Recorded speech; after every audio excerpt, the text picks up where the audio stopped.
Hey guys, Evan here. Welcome back to another video. In this video, I'm going to be talking about the recently announced announcement of the LG G5, or the LG G5 announcement event. So LG has just recently announced that, or kind of pre-announced the G5 in their event, which is, I believe, titled LG G5 Day. Now, this is interesting for a number of reasons. Obviously, LG in the past has revealed their flagship a little bit later than Samsung, especially with the G2, which I believe was released in November, so end of the year, and then whereas the S4 was released around March or April, announced in March, released in April in the US, and ever since the G2, the event, that date has been moving up. So then the G3 was announced in May. I believe it was available in the US in June or July. The G4 2 months before that, so that would be March. Now we have the G5 being announced February 21st, the same day as the Galaxy S7.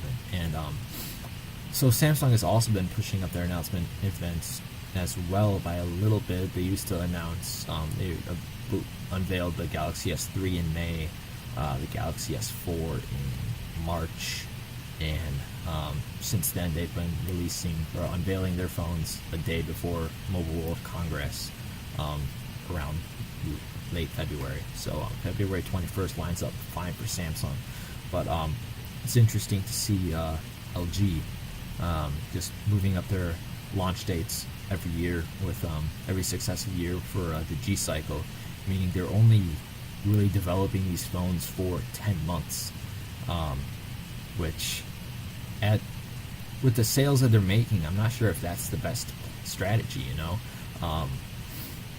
LG has been getting outsold by Samsung for a while now, and we thought the G2 was gonna help that out in the G series in general, but it really hasn't, and I'm not really sure why that is. The G2 was, for all intents and purposes, the G2 was a better S4, was a better Galaxy S4.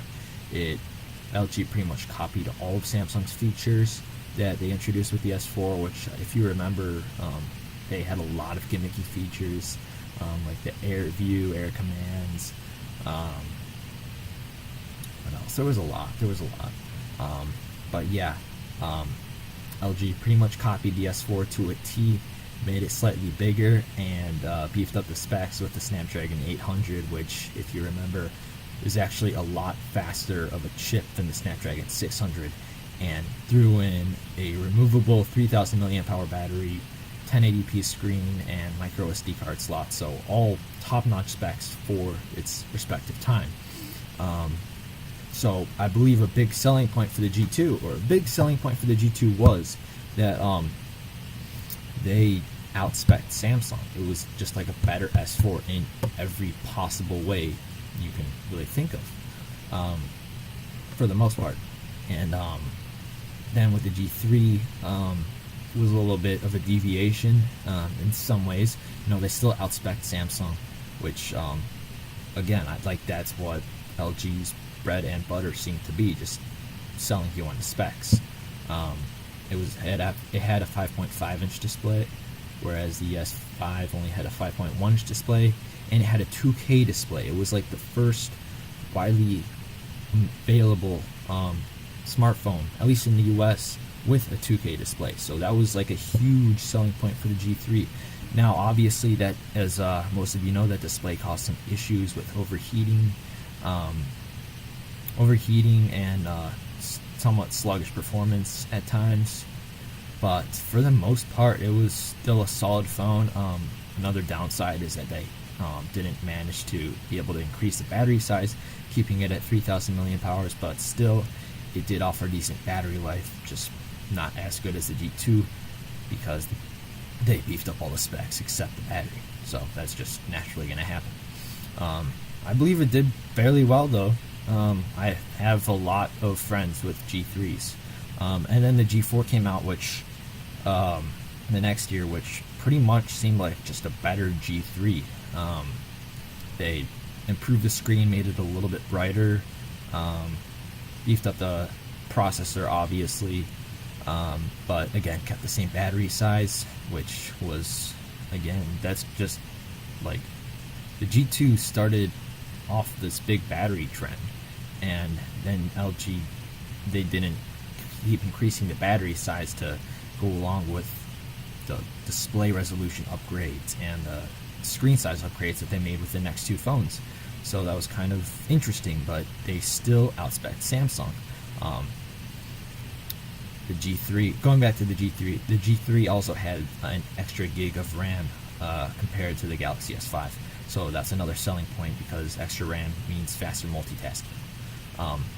And the G4 had 3 gigabytes of RAM as well.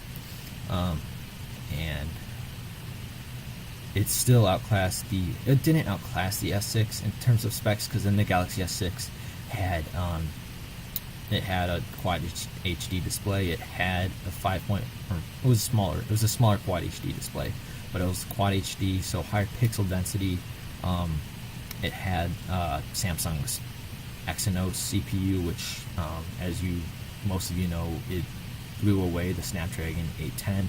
Snapdragon 810 proved to be a very problematic chip, so LG went with the Snapdragon 808 for the G4, but it's still like Snapdragon 808 wasn't made to be Qualcomm's top-of-the-line processor, so it fell behind the Exynos 7420.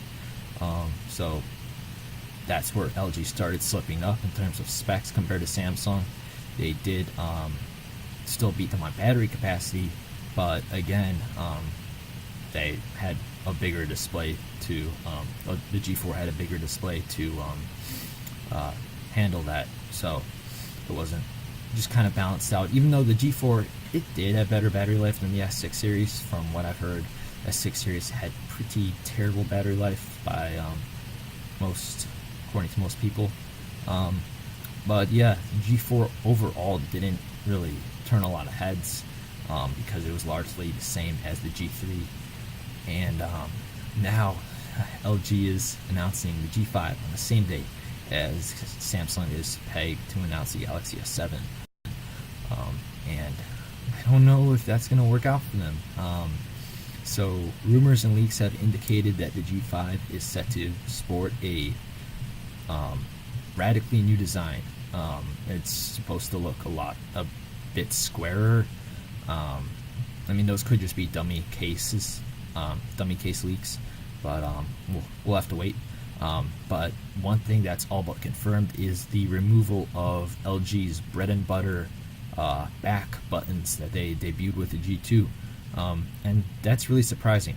So that's one thing that I really did like about the G series, because they were so big, yet with the back buttons that allowed them to be used with one hand somewhat easily, and that was what got a lot of people to buy G3s, I feel like, because you could use it with one hand. You didn't have to really use two hands with the back buttons, which was awesome, and pretty innovative. Good move, LG, but I don't know what you're doing now. They're trying to stick a fingerprint sensor on the back, which, yeah, okay, I do believe that the back of the phone is the best place for a fingerprint scanner. At first I was kind of like, no, it's kind of like a weird place to put a fingerprint sensor, but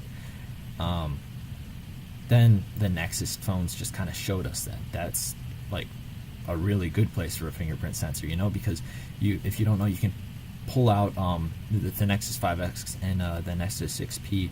You can just pull them out of your pocket, and as long as you have your finger rested on the fingerprint sensor, which you will pretty much naturally do, because it's like that's just kind of how you grab your phone, it'll turn it on and unlock it that easily. So that's actually probably the best place to put a fingerprint sensor, but I'm not sure if it's worth sacrificing what made the G series different, stand out, and be usable with one hand. So it's going to be interesting to see what LG, if this design does come to fruition with the G5. I'd still feel like LG could have built their buttons around that fingerprint sensor and somehow still made it work. Maybe have it be a push and power button, that would be cool. And then still just make it a little bit smaller than what you get on the Nexuses, but big enough to rest a fingerprint. And then have the volume buttons on the top and the bottom. I guess not, I don't know. And then they're also supposedly sticking with 3 gigs of RAM for the G5 and the Snapdragon 820, which that's pretty standard. And the G5 is also reportedly packing a 2800 milliamp hour battery, which is a downgrade compared to every other G series phone since the G2. And that's just mind-boggling at a time when Samsung is increasing their battery capacity to 3000 milliamp hours supposedly with the S6 and 3600 with the S6 Edge.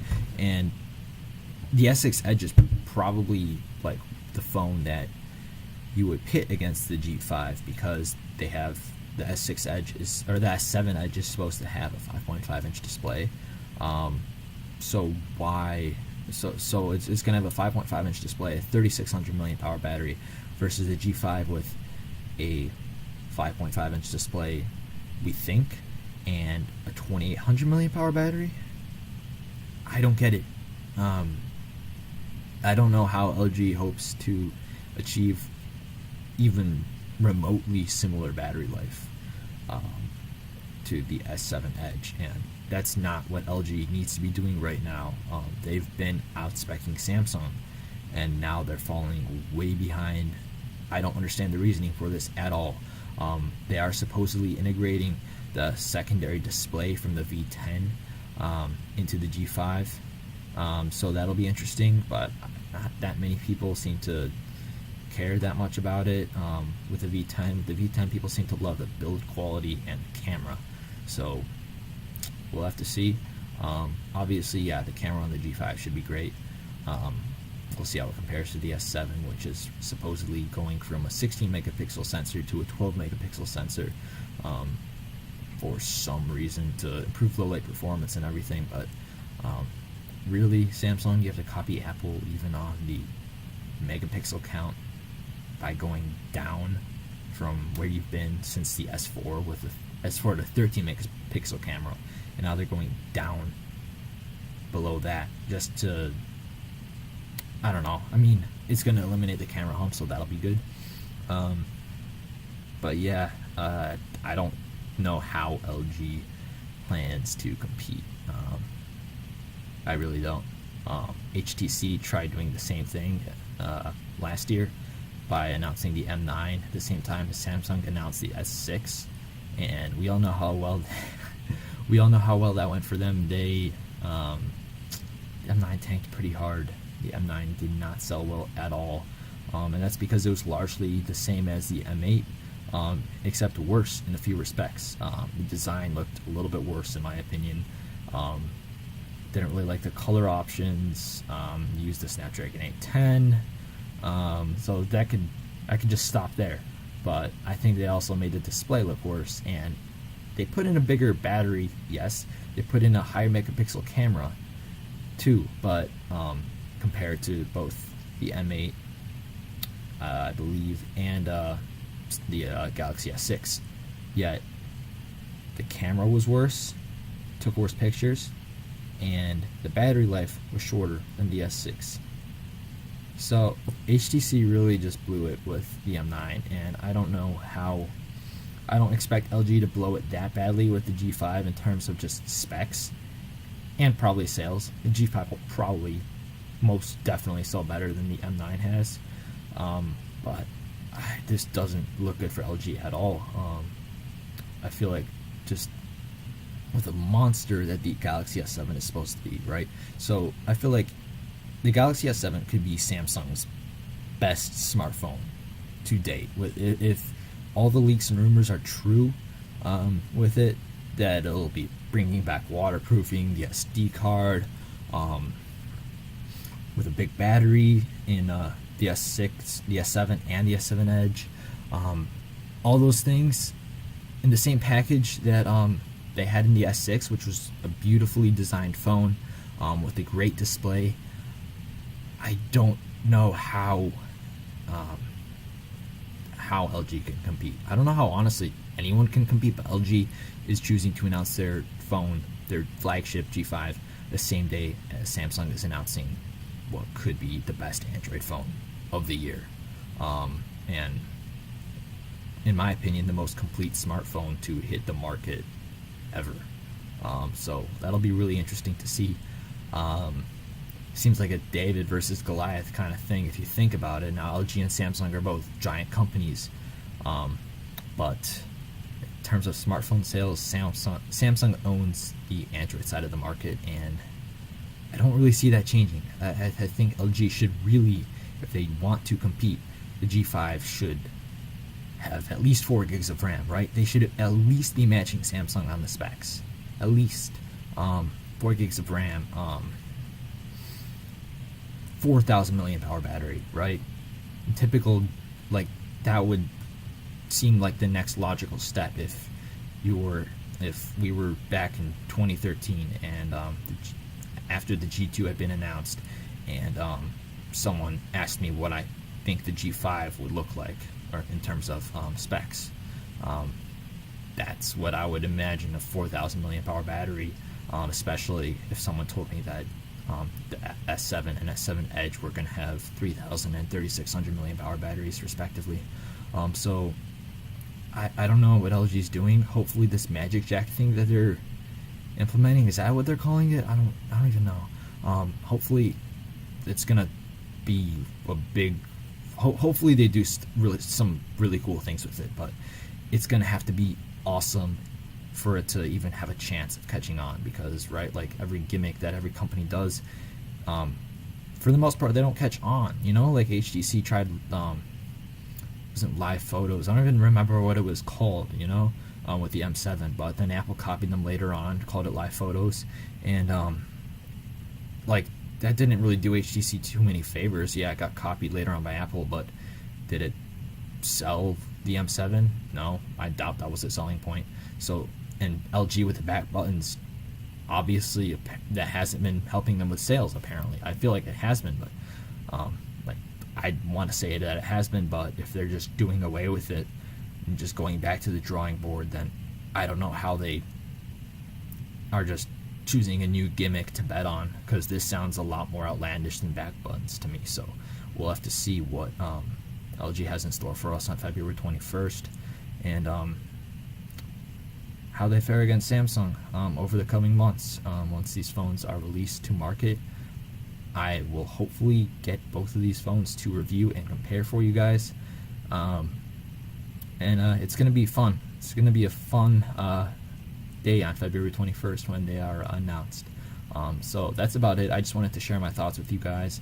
Let me know what you think in the comments down below. And that's about it. God, this video has been so long. Alright, I'll catch you guys in the next one.